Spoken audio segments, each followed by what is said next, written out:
Joining us now, Democratic strategist and partner with ARC Initiatives, Jonay Wartel, and Republican strategist and partner with Steinhauser Strategies, Brendan Steinhauser. Great to have you both. Brendan, I'd like to start with you. As you know, the president, he's taking a lot of heat on tariffs, a lot of anticipation about these talks over the weekend in Switzerland. The president now saying great progress was made. We now know a final deal out of this appears unlikely, but what do you see as a threshold for success here coming out of these talks? What would need to happen for the American public generally to say, I think things are headed in the right direction in a comfortable timeline, and for the markets also to regain a little confidence? Yeah, first, thank you for having me on the show. I think obviously the trade war that's going on right now is creating a lot of uncertainty among the American people and frankly throughout the world. And so I think what people are looking for is a deal that provides some certainty, some element of predicting in the near term, in the midterm, hey, we can count on where things are going to be. We can count on what the rates are going to be. I think people are itching for a deal because they know that the impact so far has been really quite negative on the markets. And in the months to come, if we don't get a deal, this could be really bad for Main Street in addition to Wall Street. So I think that people are looking for a deal where they can at least know where we're going to be as a country in the months to come. I think everybody's really concerned about the supply chains right now. Those things are extremely complicated. And if we don't get the trade deals right and we don't get them done quickly, we could have some major supply chain issues in the near term. Yeah, you know, China's April economic growth numbers, they were down significantly from previous months.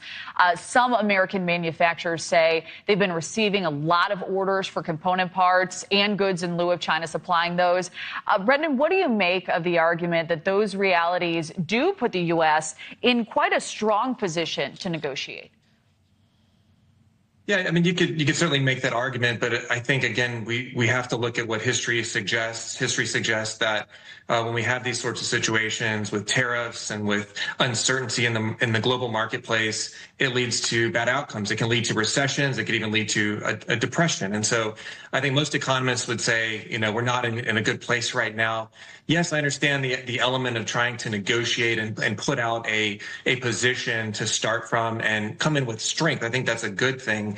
I think that the president would make that argument that, look, we've been arguing from a position of weakness. We've been taken advantage of by China especially. So I think a lot of people understand that and are giving him some benefit of the doubt. But I do think at the end of the day, we need to have policies that are creating certainty for the American people and for the world. And I think markets will react accordingly if we get this right.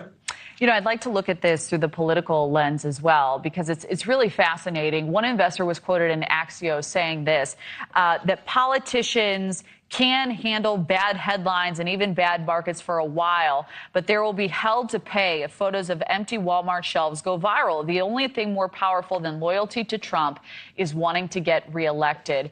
What do you make of that argument and the potential stress that puts on a timeline here? Well, look, I think from a political perspective, you know, every election has jobs as the number one issue or the number two issue going back for a century. It's very clear that the American people care about jobs first and foremost. It's their livelihood. They care about their paychecks, putting food on the table, paying for health care, paying for energy costs. And so, yes, I do think that the economy is front and center. And so the voters who voted for this president, again, they're giving him the benefit of the doubt. They believe in him. They support him. I don't think they're going to flee him right now. But I do think that if we were to enter a recession, you know, especially after a year or two of that heading into the midterm elections, certainly that could be really bad for the Republicans. And I think the president and his party would get blamed.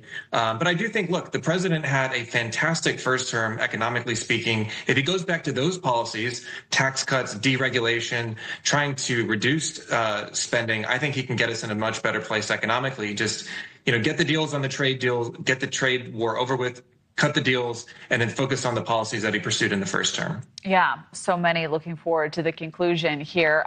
Brendan Steinhauser, thank you as always for joining us. Thank you.